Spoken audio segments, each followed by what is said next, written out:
When was the last time you were really delightfully surprised? What was the last thing that happened that really just was such a great surprise in your life? One of my more recent ones happened at the drive-thru at Hardee's. The truck in front of me that I don't even know who it was, they paid for my breakfast that morning, and I didn't know it. I pulled up to the window, I had my money out, and the gal at the window there was so lit up. She had this big smile, and she says, "We're not taking your money today. The truck in front of you just paid for your breakfast." I was like, "No way." She was like, "Way." Anyway. And I was like, I said, "Who was it?" And she's like, "I don't know who it was." And I said, "You're kidding me." And she was all lit up. I was surprised. By the way, to this day, I don't know who it was. If you drive a white truck and it was you, thank you so much. You made my whole day. And I will be there tomorrow about 7 o'clock again. So I passed on the surprise. It hit me. I said, "You know what? Here," I said, take this money. I want to buy your lunch today." And she was like, "I'm not allowed to do that." And I said, "Oh, come on." And I could see the manager just off her shoulder. And I said, let me buy her lunch today. And so, okay, it was all right. So she took the money. So my surprise got passed on to her big surprise. It was just one of those great moments. Today, Mary Magdalene is about to get the surprise of her life. Life is about to surprise her. She went to the tomb of Jesus expecting death, and she is surprised by life. This is an important moment for you and I in this story. In fact, Mary's story will one day be our story when we find ourselves also surprised by life. Mary Magdalene gets to see Jesus alive, and she's going to be his first witness, and it begs the question, why? Women were not treated really well in Jesus' day. In fact, Jesus lived in a very chauvinistic society. Now, that's not how Jesus was with a woman. Jesus always treated a woman with dignity and respect and sensitivity. But the culture around him, he's about to shock the culture around him. As a rabbi and as a Jewish man, he will treat women so vastly different than everyone else was treating them. Back in that time, a woman wasn't really even permitted to speak out in court. Her witness wasn't considered reliable enough. Here's Jesus about to use a woman's testimony for all of us, even to this day. In Jesus' day, he will do things. He will include women in his ministry, and no rabbi was doing anything like that back then. Jesus, a woman will reach out to touch the cloak of Jesus, and taboo of that time. He'll turn around and bless her.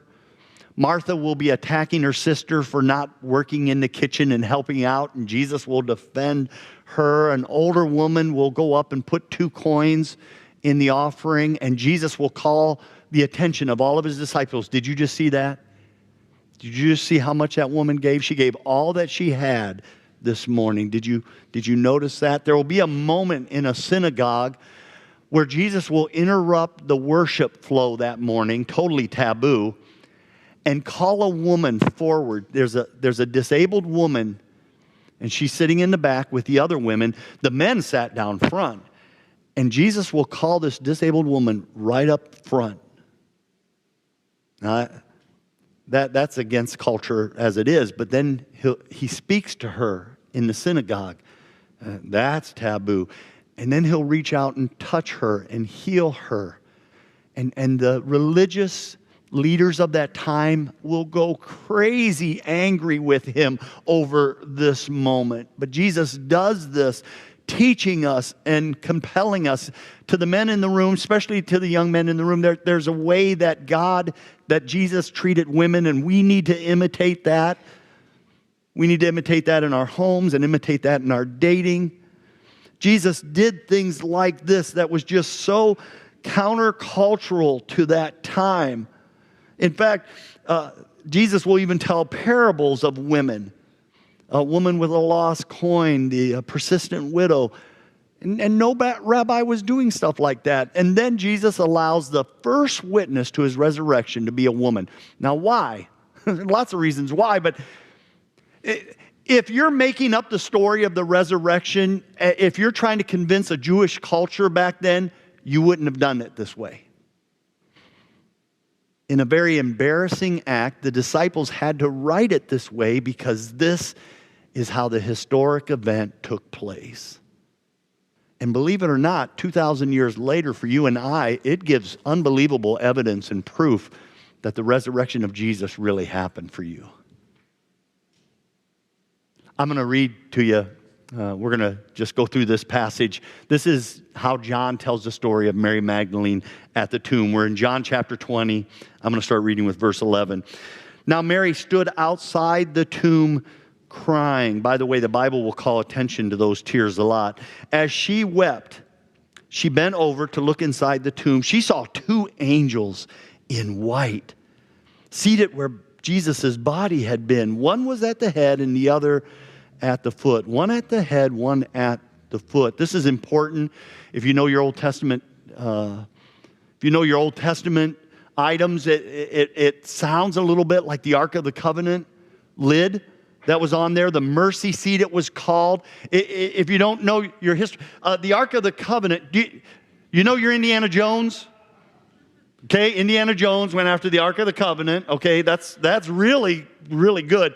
The Ark of the Covenant sat in the very, very deepest part of the temple. There was a big curtain in front of it. It represented the presence of God. Only the high priest could go in there once a year. He'd go in there with lamb's blood. He'd sprinkle the lamb's blood on the Ark of the Covenant on the top of that lid. That was considered the mercy seat. The mercy seat had these two angels in there, one at the head, one at the foot, bowing to the mercy of God, bowing to God's presence. And now here's Mary looking into the tomb of Jesus. The blood of the lamb is still stained on that burial cloth. It's still staining on that rock bench. And inside there, the mercy of God is flowing out onto mankind in that there's resurrection now from the dead. You and I don't have to be afraid of death. This is unbelievable connection to this Old Testament picture of the mercy seat and these two angels. Now they're about to talk to Mary, verse 13. So they asked her, "Woman, why are you crying?" "Well, they have taken my Lord away," she said, "and I don't know where they have put him."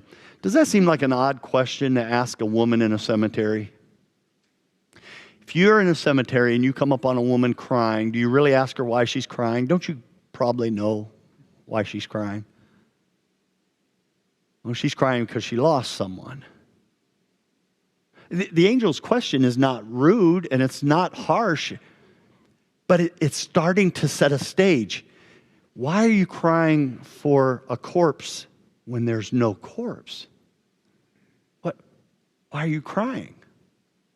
It's huge. And by the way, the Bible is honest with us regarding humans.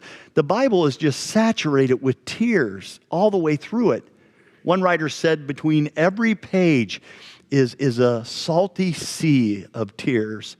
You get to read of the crying of the wicked. You get to read of the sobs of sinners. You get to read of the tears of the saints. It's all through the Scripture. And in today's story, it mentions crying and weeping more than once. It wants you to know that Mary was in that kind of state. Some of you know what that means. You've been in that moment recently.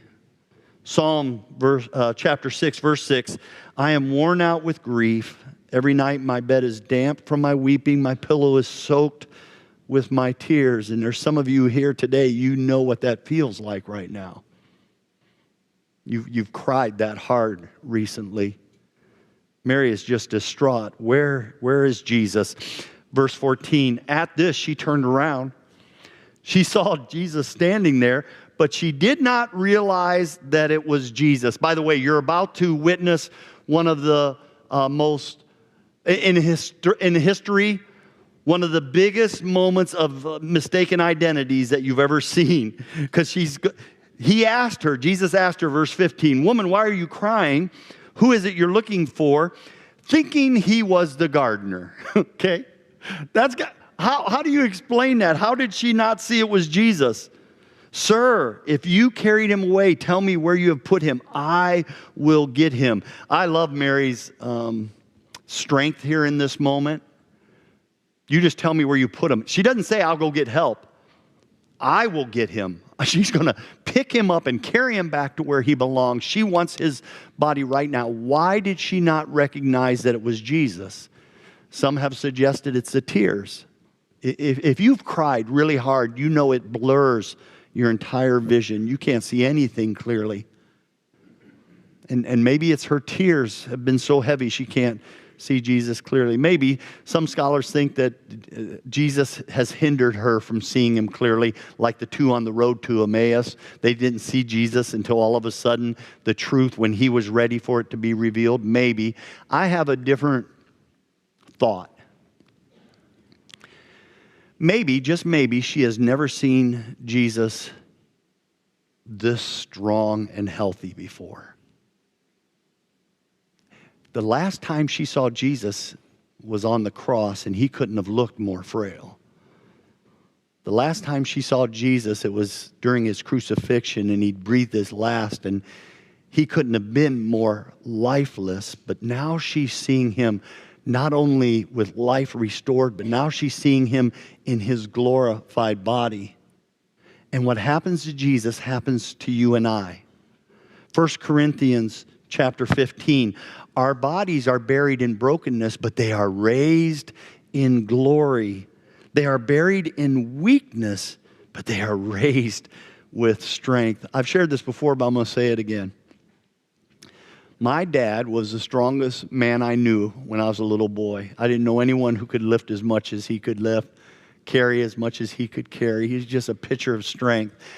But when I was there at my dad's passing, he didn't even have the strength to lift his own head off a pillow.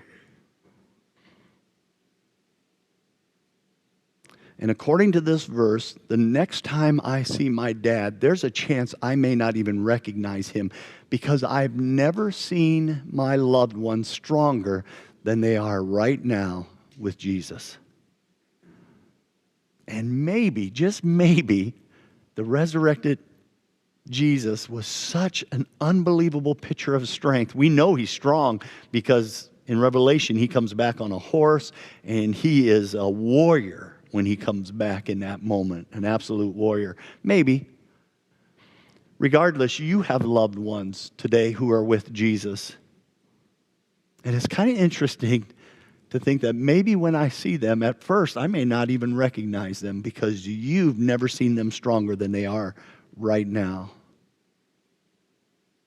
Maybe. Regardless of what's going on, she doesn't know Jesus until he opens her eyes. And that happens in the next verse, verse 16. Jesus said to her, Mary. She turned toward him and she cried out in Aramaic, Rabboni, which means teacher. Jesus uses just one word and it opens her eyes to him. He just calls her name. My wife has a way of saying my name that gets my attention immediately. There's a stern way, and then there's a softer way, but it's funny. I'm not even going to try to imitate it, because there can be a room full of people, and I can be in conversation, and I can hear my wife call my name. And immediately I can turn my attention to her. It's the weirdest thing. One day, Jesus will speak out your name. And in that moment, you will know that your faith has not failed you. You will know that everything you've given to Christianity and been a part of the church and the community here is going to pay off big one day. One day you will hear his name, and it will just tell you you made the best choice you could have possibly made. Verse 17, Jesus said, do not hold on to me, for I have not yet ascended to the Father. Go instead to my brothers and tell them, I am ascending to the Father, to my Father, and to your Father, to my God, and to your God. I love how inclusive that is. This isn't a, don't touch me. It's not harsh. It's very gentle. Don't touch. You know, one day when you're that close to Jesus and you've heard him call your name and you got your hands on him, there's a good chance you're not going to want to let go of him either. not even for a second. And Mary has just been excited to know that he's alive. Verse 18, Mary Magdalene went to the disciples with the news, I have seen the Lord. And she told them that he had said these things to her. Okay, let's come back. Why Mary Magdalene first? Out of all the people Jesus could have appeared. You know, he doesn't appear to his own mother. She was at the cross also. A lot of people really elevate Mary, and how come he doesn't show himself to her first? No, there's something special here about Mary Magdalene.